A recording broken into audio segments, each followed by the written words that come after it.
Okay guys, this is another of the Ashoka's lightsaber, the shorter version. So as everybody knows, in the Clone Wars she have two lightsabers. This is the shorter one.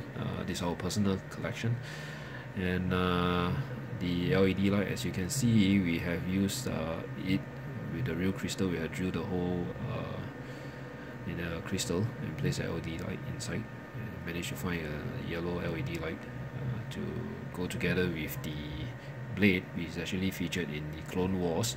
So let's see the activation. Okay.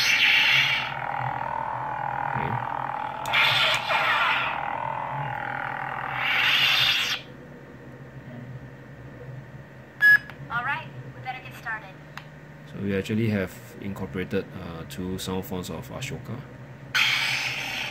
Okay.